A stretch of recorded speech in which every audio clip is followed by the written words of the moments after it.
를 보겠습니다.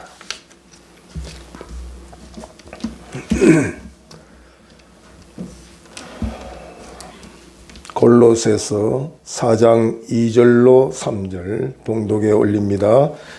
기도를 계속하고 기도에 감사함으로 깨어있으라. 또한 우리를 위하여 기도하되 하나님이 전도할 문을 우리에게 열어주사 그리스도의 비밀을 말하게 하시기를 구하라. 내가 이 일 때문에 매임을 당하였노라. 아멘. 땅 한 평이 없는 농부와 그 성 안에 모든 것을 다 가지고 있는 성주의 대화 중에 이런 이야기가 있습니다. 해가 뜨는 시간으로부터 해 지는 시간까지 이 성 안에 있는 땅을 네가 밟는 곳마다 다 네게 주르니 너는 이 기에 땅을 얻으라고 성주가 말합니다. 땅 한 평이 없는 이 농부에게는 얼마나 큰 기쁨이 되겠습니까? 날이 밝기를 기다리고 날이 밝자마자 숨이 얼떡거릴 정도로 계속해서 자기의 땅을 차지하기 위해 뛰어갑니다. 저녁이 해질 무렵이 되니 자기가 이제 뛰어다녔던 그 땅이 자기 땅이 될 것을 생각하고 뛰어온 그 걸음을 돌아보느라 숨이 헐떡거리면서 기쁨을 이기지 못합니다. 그러나 그는 자기 페이스를 지키지 못하고 결국은 숨이 헐떡거리며 그 수많은 땅이 자기 땅이 될 것처럼 생각하고 미소를 짓고 있었지만 결국은 숨이 차서 죽어버리는 것을 보게 됩니다. 현대인의 비극은 바로 하나님 없는 성공주의입니다. 성경에 보면 어리석은 부자가 자기의 창고 곳간을 넓혀야만이 자기의 모든 것을 채울 수 있는 그런 아주 큰 부자가 있었습니다. 그러나 그는 그 모든 것들이 자기의 행복을 보장할 것으로 알고 배를 두드리며 내 영원한 먹고 마시고 즐기자고 고백하고 자랑했습니다. 그때 하나님께서 그 어리석은 부자에게 명하기를 어리석은 자야 오늘 밤 내 영혼을 내가 도로 찾겠다면 네 가진 것이 다 누구의 것이 되겠느냐. 그리고 거기서 말씀하시기를 삼가 탐심을 버리라. 자기에 대하여 부한 자이지만 내게 대하여는 가난한 자다. 그렇게 평가를 했습니다. 하나님에 대하여 가난한 자. 그러나 육신의 것들을 가득 찼다고 해서 그것이 바른 삶을 사는 것이 아닌데 안타까운 거죠. 하나님 없이 가지고 누리는 것들은 성경은 다 바벨탑이라고 그랬습니다. 인간이 지식의 탑을 쌓고 명예의 탑을 쌓고 물질의 탑을 쌓고 쾌락의 탑을 쌓는다 할지라도 그 탑은 스스로 웅둥이를 파지만 그 웅둥이에 물을 저축하지 못하는 터진 웅둥이라고 그랬어요. 그러니까 인간의 노력만 가지고서는 결국은 무너질 탑만 쌓는 어리석은 인생으로 살 수밖에 없다고 말씀하고 요한복음 15장에는 너희는 나를 떠나서는 아무것도 할 수 없느니라. 그래서 찬송에도 주 떠나가시면 내 생명 헛되다 그렇게 말했습니다. 마치 물고기가 물을 떠나 살겠다고 하면 얼마나 어리석습니까? 그래서 우리의 이 육력 중심의 삶을 버리고 새해부터는 영혼 중심의 삶을 살아야 됩니다. 그래서 올해 우리 교회의 표가 내 힘으로 살자가 아니라 새 힘으로 살자. 그것은 주님이 주신 힘으로 살자. 내 방법, 내 지식, 내 경험을 버리고 주님의 방법을 따라 주께서 주시는 힘으로 살자. 그것이 올해 표인데 로마서 8장 6절 이하에 보면 육신의 생각은 사망이요 영의 생각은 생명과 평안이니라. 육신의 생각은 하나님과 원수가 되나니 이는 하나님의 법에 굴복하지 아니할 뿐 아니라 할 수도 없습니다. 육신에 있는 자들은 하나님을 기쁘시게 할 수 없느니라. 그렇게 말했습니다. 갈라디아서 6장 8절에 보면 자기 육체를 위하여 심는 자는 육체로부터 썩어질 것을 거두고 성령을 위하여 심는 자는 성령으로부터 영생을 거두리로다. 그렇게 말씀합니다. 오늘 골로새서 본문은 당시에 율법주의와 헬라 철학과 또 혼합주의가 굉장히 만연해 있던 시대입니다. 사람들은 부학쾌락으로 말미암아 세속화되고 하나님의 말씀의 권위가 약화되어져서 참으로 영적 혼돈의 시대라고 성경은 소개하고 있습니다. 어쩌면 이 골로새 당시에 이 교회의 모습이 오늘 우리 한국교회의 모습하고 흡사하다 그렇게 말할 수도 있습니다. 얼마 전만 하더라도 우리 한국교회는 WCC가 한국교회의 80% 이상 교회가 지지를 하고 이제 와서는 그것이 잘못됐다고 말하는 이들도 많이 있지만 당시는 대형교회 목사님으로부터 시작해서 이 한국에서 유치했으니 인사치레로 참여한다 그렇게 말하며 교인들이 혼돈 가운데 이 WCC가 뭔 줄도 모르고 참여하는 그런 일들이 많이 있었습니다. 이건 혼합주의입니다.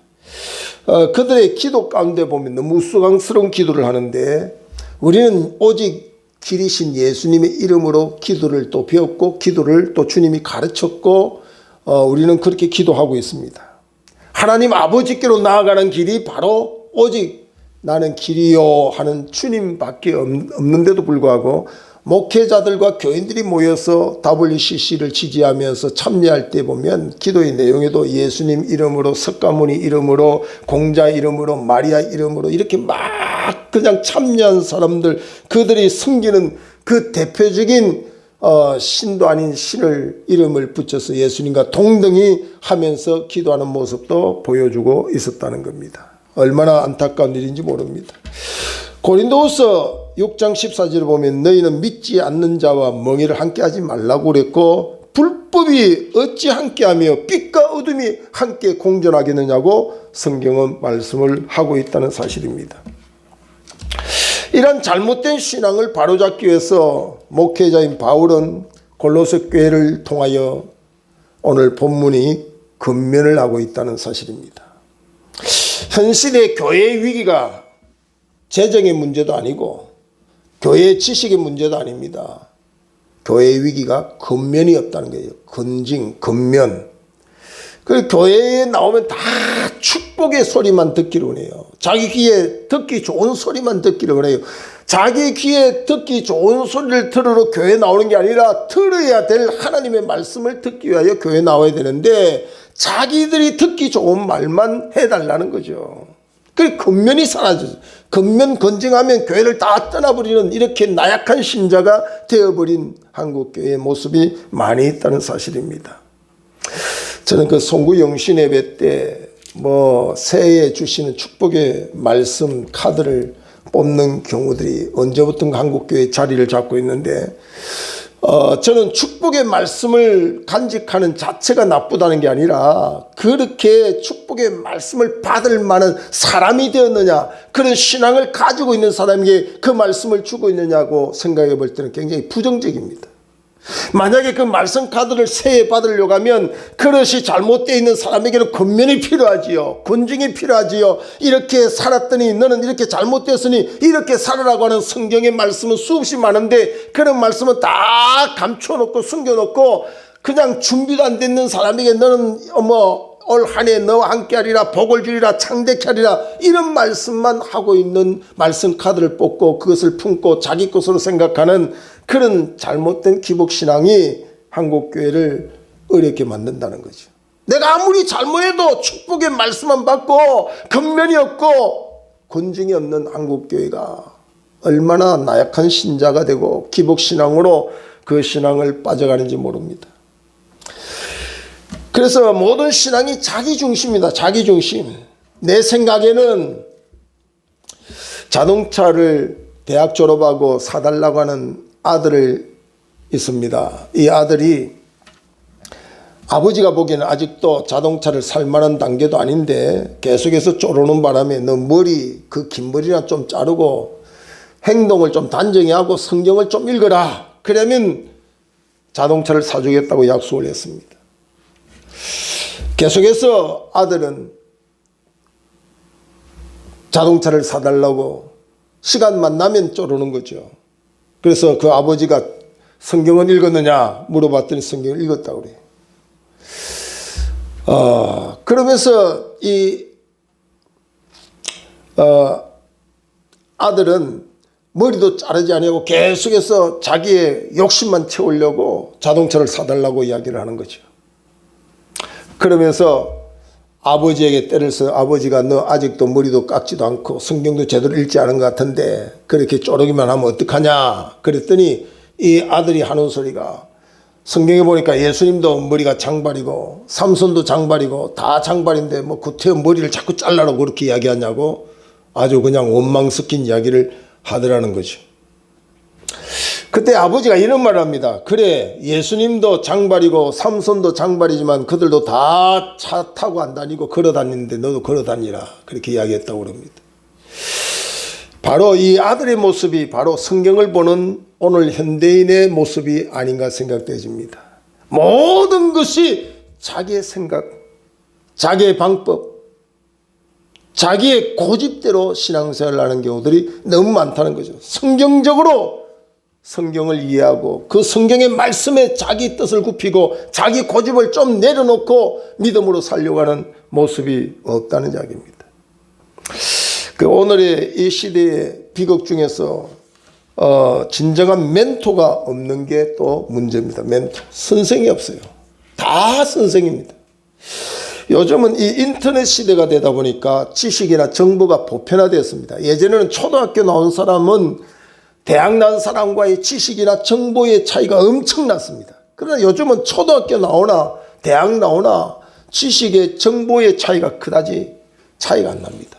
뭐 초등학교 나와도 텔레비만 열심히 보고 인터넷만 열심히 보면 뭐 그냥 무슨 몸에 뭐가 좋다는 약이고 뭐 보조식품이고 건강에 무엇이 좋고 뭐 그런 것 대학 나서 꼭 아는 게 아니더라고요. 이 보편화된 지식과 정보 때문에 많은 사람이 뭘 배우겠다는 자세가 없어요. 다 내가 선생이다 선생이다.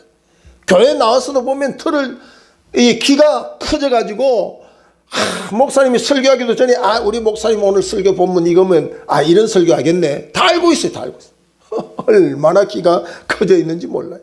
그래서 뭘 배우겠다고 하는 자세가 없어요. 다 선생입니다. 그러나 성경에 보면 너희가 선생 되기를 원하지 말라고 그랬어요. 선생에게는 큰 의무와 책임이 있다는 사실을 알아야 돼요. 선생이 그렇게 좋은 게 아니라는 이야기입니다. 그 다음에 보면은 이 말씀의 권위가 굉장히 약화된 시대에 살고 있다는 사실을 우리가 알아야 됩니다.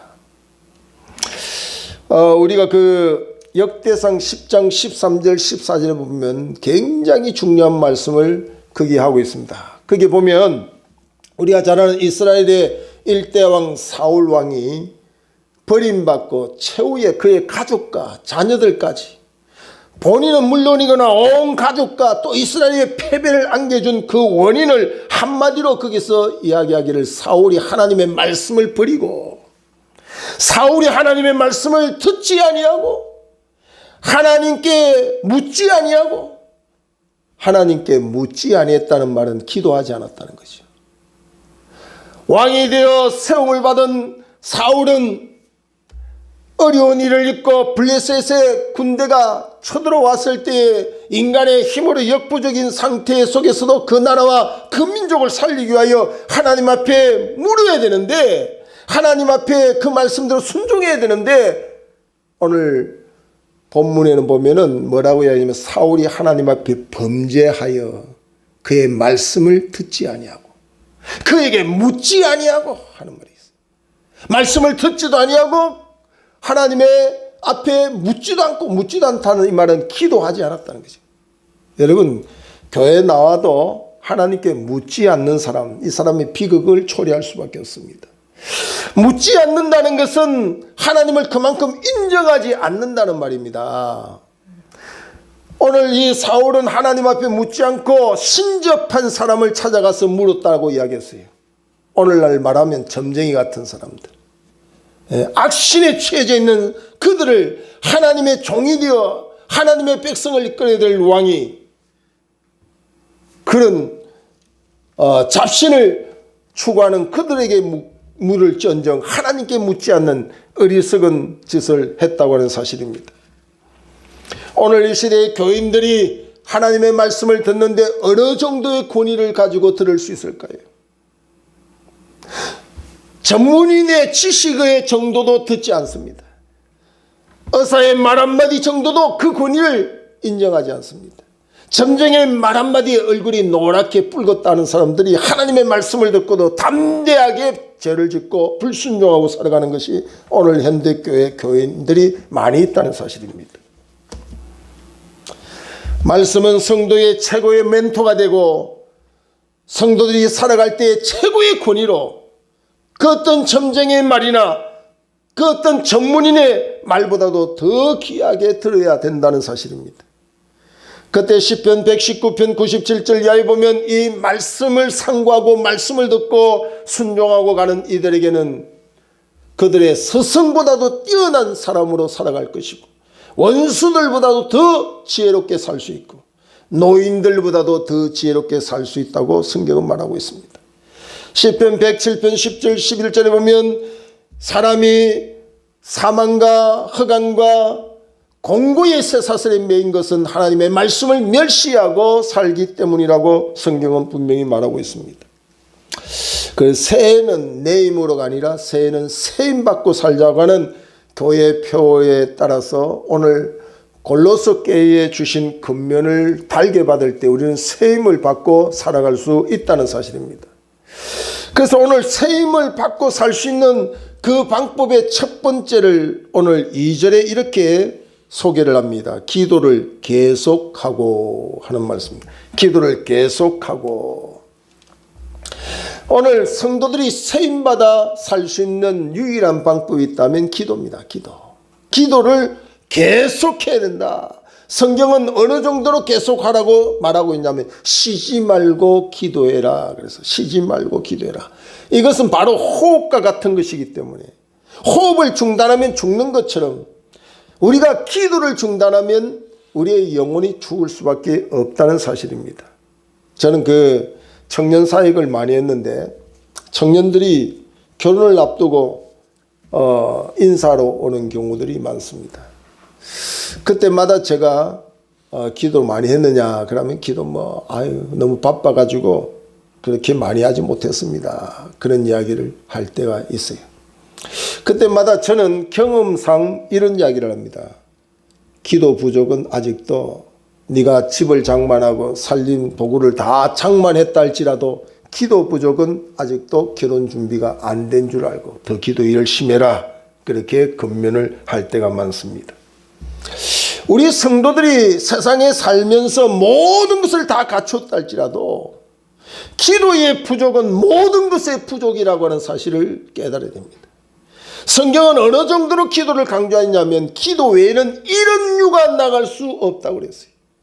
우리 인간의 힘으로 역부족인 그런 모든 것도 가능케 할 수 있는 그 비결이 기도라는 사실을 성경은 명확하게 가르쳐주고 있다는 거죠. 특히 우리가 살고 있는 이 시대는 너무나도 기도 없이는 살 수 없는 정말 어려운 시대가 아닐 수 없습니다. 그래서 베드로전서 4장 7절에 보면 만물의 마지막이 가까웠으니 너희는 정신을 차려 깨어 기도해라 그랬어요. 예수님께서 이 인생의 삶이 기도가 중요하다는 것을 예수님의 공생의 시작부터 예수님은 40일을 금식하면서 공생애를 시작합니다. 40일을 금식 기도하면서 공생애를 시작하고 광야로 나아갈 때 성령이 충만하여서 사단의 세력을 이긴 것을 보게 되죠. 그리고 예수님께서는 이적과 기적을 일으킬 때마다 사람들이 많이 몰려와서 우리 왕이 되소서 우리 임금이 되소서 할 때마다 예수님은 그들과 함께 인기에 연연하지 않고 홀로 한적한 곳을 가서 밤을 새도록 기도하는 모습을 우리에게 보여주었습니다. 하나님인 본체이신 예수님이 인간의 몸으로 이 땅에서 그의 사명을 감당할 때도 출발 때도 40일 금식 기도를 했고 그의 사역의 과정에도 밤이 맞도록 기도하는 모습을 우리에게 본보여 주셨고 마지막 예수님이 하나님 앞에 갈 때에 십자가의 못을 박힌 가운데서도 7마디 그 마지막 기도를 우리에게 가르쳐서 우리가 잘 아는 가상칠은 십자가에 달려서 사신 말씀을 우리에게 기도로 본을 보여주셨습니다. 그러니까 예수님은 기도가 얼마나 중요한지 친히 주님의 기도라고 주기도문을 우리에게 가르쳐요. 너희는 이렇게 기도해라. 그리고 예수님이 친히 몸으로 기도의 본을 보여주시기를 그의 사역의 시작부터 과정에 이르기까지 끝마칠 때까지 아버지여 내 영혼을 아버지 손에 맡깁니다. 마지막 순간까지 기도하는 모습을 우리에게 보여주었습니다. 누가복음 22장 39절 이하에 보면 예수님은 습관을 따라서 기도했다 그랬어요. 어느 정도로 기도했다고 성경은 말합니까? 땀방울이 핏방울이 되도록 천사가 돕는 기도를 했다고 그랬어요. 그리고 예수님께서는 한시도 깨어 함께 기도하지 못한 제자들을 찾아와서 가슴을 치면서 하시는 말씀이 시험에 들지 않도록 깨어 기도해라고 말씀하고 있습니다. 우리의 문제들 앞에서 우리는 무엇을 점검해야 되느냐면 기도의 부분을 점검해야 됩니다. 모든 문제를 두고서 우리가 점검해야 될 것은 내가 하나님 앞에 어떻게 신앙생활했느냐, 그것 중에서도 기도를 생활을 어떻게 했는지를 점검해야 된다는 사실입니다. 이렇게 중요한 기도를 왜 성도들이 하지 않을까요? 이것이 바로 세임을 받는 길이 되는데 왜 이런 기도를 하지 않을까요? 인간은 하나님 외에 의지할 게 더 많이 있을 때는 하나님 앞에 기도하지 않습니다. 하나님보다도 바라볼 대상이 많을수록 하나님 앞에 무릎을 꿇지 않는 게 인간의 본능입니다. 내가 기도하지 않을 때는 아직도 세상을 바라보고 세상을 의지할 게 많다는 사실을 우리가 발견하고, 그러나 그러한 와중에 우리가 더욱더 깨어 정신을 차려야 됩니다. 만약에 내가 물질의 풍요로 인하여 그것을 의지하느라고 하나님의 무릎을 꿇지 아니하면 그 물질은 우리에게 축복이 아니라 저주가 될 수밖에 없다는 사실입니다. 저는 어느 날부터 우리 한국교회에 특세라는 말이에요. 특별한 새벽기도, 특세, 이렇게 특세를 많이 하는데 저는 그 특세라는 말을 별로 좋게 생각하지 않습니다. 물론 기도하지 아니하다가 열심을 내겠다는 결단과 결심은 좋아요. 똑같이 기도 안 하다가 기도 안 하는 방향으로 가는 것보다는 기도를 좀 쉬었는데 특세 기간을 통해서 내가 열심히 다시 기도에 불을 붙이겠다고 하는 자세는 좋습니다. 그러나 그 특세가 자기의 목적 성취 방법을 가지고 시작한다면 그것은 결코 잘못된 겁니다. 그리고 많은 교인들이 자기의 목적을 달성하면 그때부터 기도의 자리를 떠나는 그 자체, 그거는 기도가 바른 기도가 아니라는 거죠.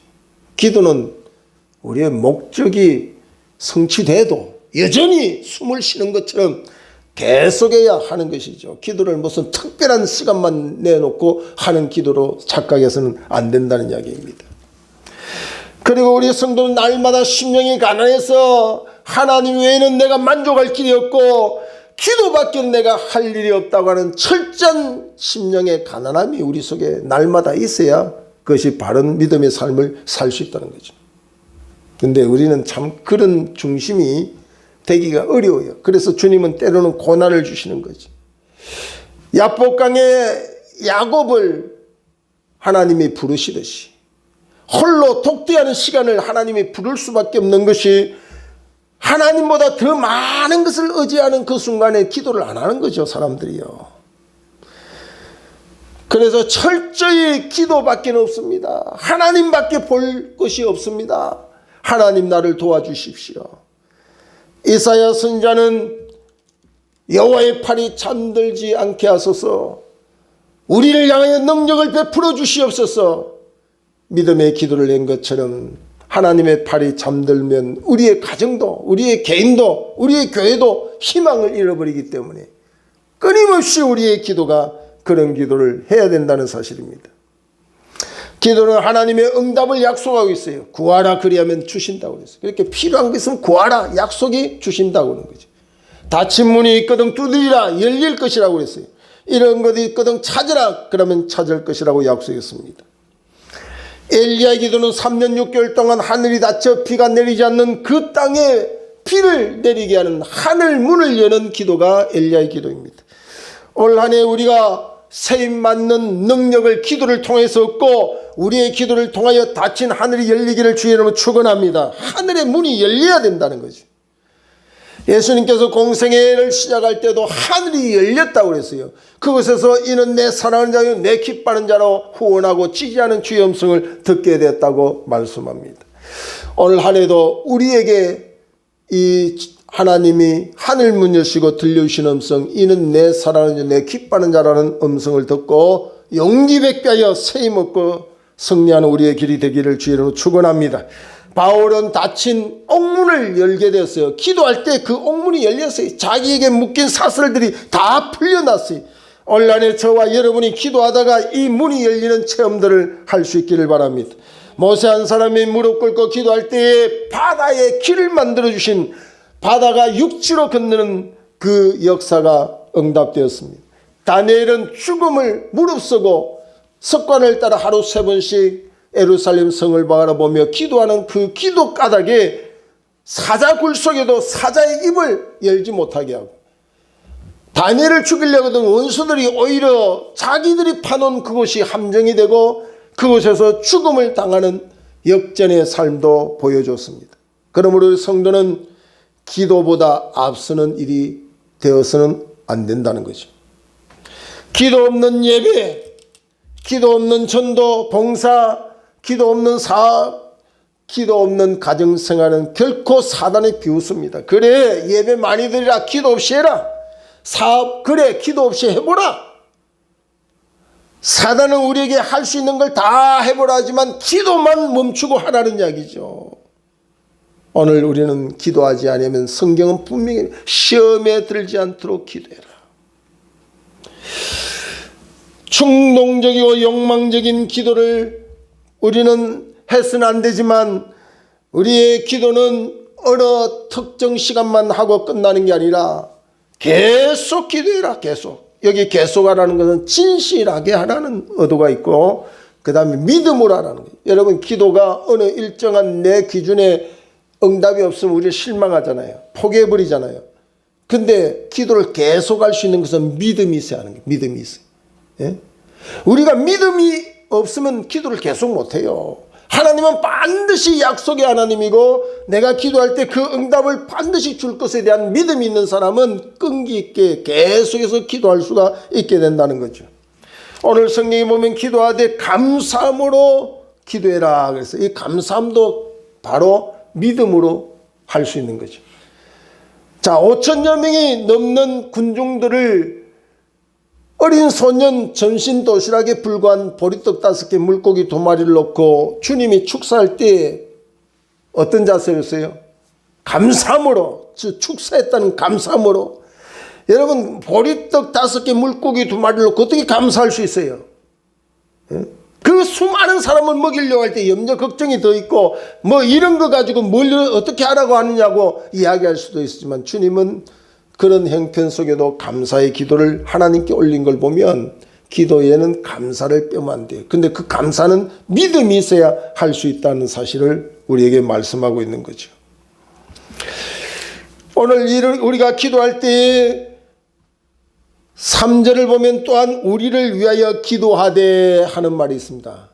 기도는 개인 기도도 중요하지만 중보 기도도 중요하다는 거죠. 함께 기도하는 게 중요하다는 거죠. 온란에 우리가 세임받아서 기도할 때에 우리의 가정과 나만을 위한 기도도 중요하지만 우리의 이웃과 점점 기도의 중보의 자리를 넓혀가는 그런 한 해가 되기를 주의 이름으로 축원합니다.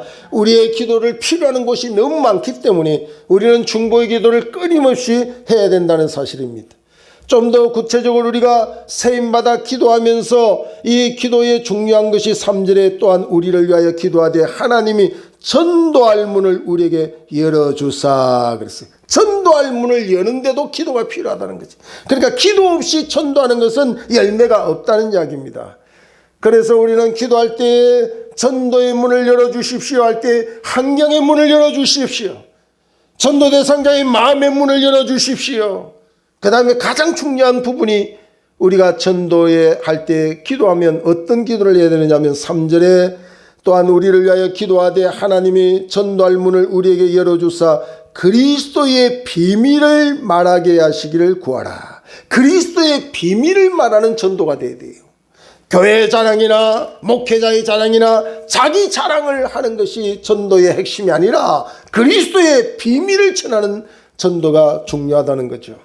그리스도의 비밀은 골로새서 1장 27절에 보면 오직 그리스도의 비밀은 예수 그리스도라는 사실을 소개하고 있습니다.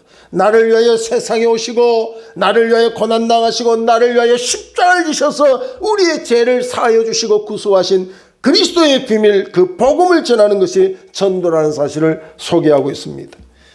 올 한 해 저와 여러분이 꼭 기억해야 됩니다. 세임은 그냥 앉아서 우리에게 이루어지는 게 아니라 기도를 계속할 때 우리에게 오는 세임입니다.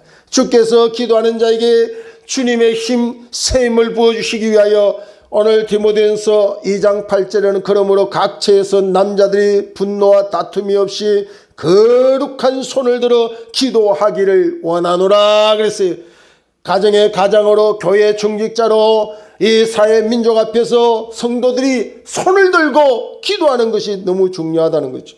시편 28편 2절에 보면 내가 주의 지성소를 향하여 나의 손을 들고 주께 부르짖을 때에 나의 간구하는 소리를 들으소서 그랬습니다. 올 한 해 내 힘이 아닌 주의 힘을 인정하거든 주의 힘으로 살기를 원한다면 저와 여러분이 손을 들고 기도하는 자리로 나아갈 수 있기를 주의 이름으로 축원합니다. 기도하겠습니다. 하나님 아버지 은혜와 사랑을 감사합니다. 새해를 허락하여 주셔서